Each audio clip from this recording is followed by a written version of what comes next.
expectativa era grande sobre los números que se iban a dar a conocer por parte del INDEC en la tarde de ayer, en pleno cierre de la marcha de los piqueteros, marcha nacional que terminaba y concluía en la Plaza de Mayo. Se conocía este número, el 6% anual, cuando en realidad se creía que iba a ser bastante inferior el número que se iba a estar dando correspondiente al mes de abril del incremento de precios. Lo cierto está en que no pudo bajar ese número. 6,7 había sido el mes pasado, recuerdan, o sea, el mes anunciado con respecto al mes de marzo, y 6% fue lo que se dijo con respecto al mes de abril.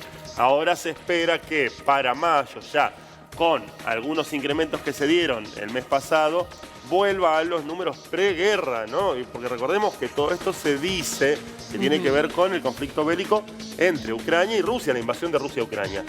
Claro está que en este mes se dieron incrementos ya de nafta, de prepagas, de servicios públicos, de agua, de gas, de luz y todo lo que tiene que ver con esas cosas básicas que indudablemente van a terminar afectando el bolsillo de todos los argentinos. La nafta, aumenta la nafta y es el arrastra dominó. todo. Es la primera fichita del dominó. Siempre es la primera ficha porque te aumenta el transporte y al aumentar el transporte aumenta absolutamente todo. Aumentaron los taxis, bueno, hubo un aumento generalizado de cosas.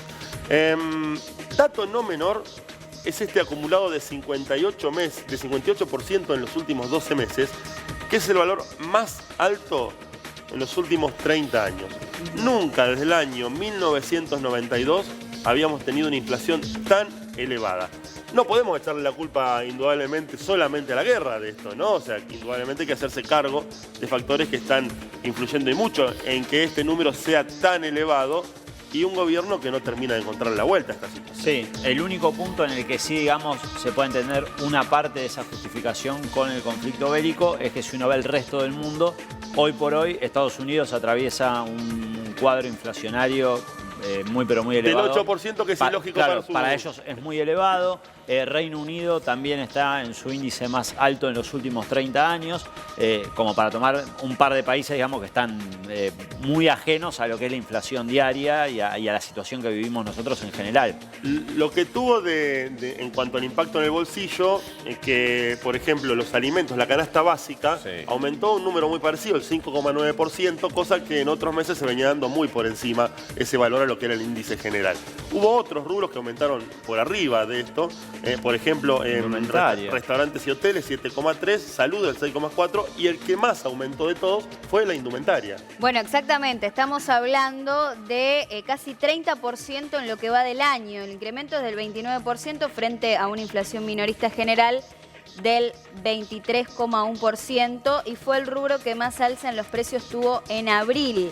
¿Se da cambio de temporada en abril, Bar? Claro, bueno, sí, puede ser. Pero, por ejemplo, ¿no? Ayer fui a ver calzado, ¿no? Para ver más o menos cómo estaban los precios. Unas botas cortas, no largas, y te querían cobrar con todo lo que es con tarjeta, con 37.000 pesos contra 30 si lo pagabas en efectivo. Estamos hablando del alquiler más barato quizás de un monoambiente en Capital Federal. Sí. Te sale lo mismo que unas botas, ¿no? Como para hacer la comparativa. La referencia de los precios. Claro. O sea, ¿no? Un par de botas sale un alquiler. 37.000 pesos es una locura total. Por segundo mes consecutivo, las prendas de vestir y el calzado se ubican por encima del nivel general de la inflación. En el caso de abril, como decíamos, se posicionaron como el rubro de mayor aumento entre todos los que mide el INDEC, con una suba del 9,9%. Chicos, es un incremento de un punto porcentual por debajo de marzo, pero casi 4 puntos por encima del promedio medido por el organismo oficial, que resultó ser del 6%.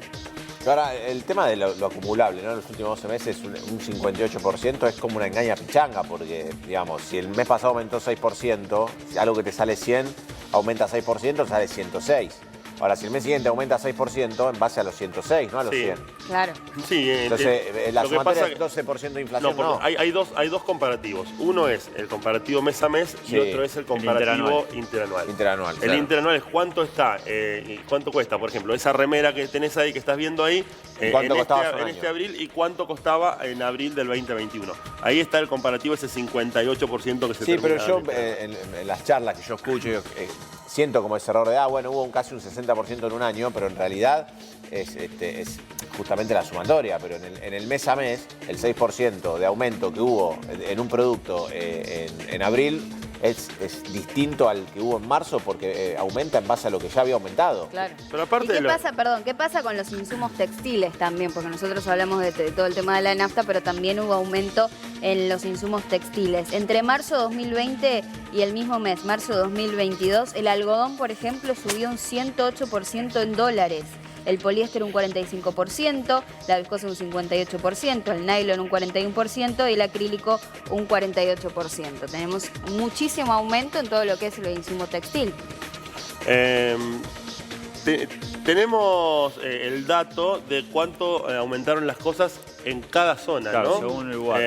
Ahí está, mirá, por ejemplo, noroeste, hablamos de la región noroeste que siempre te contábamos, Catamarca, La Rioja, todo ese sector. Sí. Estamos hablando de un 6,4%. 6,2% en el Gran Buenos Aires, donde generalmente son sectores que se ven muy golpeados porque la economía no es que fluye demasiado en esos lugares, ¿no? Y terminan siendo los lugares donde más aumenta el índice inflacionario. De hecho, fíjense que en estos sectores no aparece la ciudad de Buenos Aires entre los que más incremento tuvo en cuanto al precio, ¿no? El noreste un 6%, la Patagonia 5,9%, claro, está dentro del Gran Buenos Aires, está ahí. La zona pampeana, que ahí aparece después la provincia de Santa Fe, también que suele tener siempre suele ser bastante importante la inflación, 5,9% y Cuyo el 5,8%. Todo muy parecido, ¿no? En todos los lugares. Sí, en general varía un poco nada más, no es que hay un salto muy, muy grande, pero bueno, ahí tenemos. Que en realidad el sí es total grande, porque en nacional. otro país un 0,2 de inflación claro. es una locura. Bueno, pensaba en lo que comentaba Mati, ¿no? Esto Pero de bueno, Reino Unido y Estados Unidos, claro, que están con la mayor inflación. Que dudo que los medios locales digan por mes, ¿no? Allá tanto en Reino Unido como en Estados Unidos, la inflación mensual. Claro, de hecho, Biden hace algunos días habló y hasta las gráficas que tenía detrás hablaban, digamos, de la situación de la inflación, claro, y de la cuestión económica. Pero es nuevo para ellos, claro, digamos, y de cómo comunicarlo. tratar seguro de sobrellevarlo, claro, porque es un fenómeno anormal para lo que es la claro, economía de ellos. Con dos factores muy importantes ellos, ¿no? El aumento del petróleo, que les ha marcado una diferencia enorme porque es uno de los países que más petróleo consume del mundo y que importa demasiado del crudo. Y también todo lo que fue la pandemia, que hubo una emisión monetaria de dólares que fue récord en la historia de lo que fue el Banco Central de los Estados Unidos, que termina todo eso llevando a un 8% anual. Que a su vez tuvo una caída impresionante en cuanto al empleo durante la pandemia, pero la reactivación fue rapidísima también.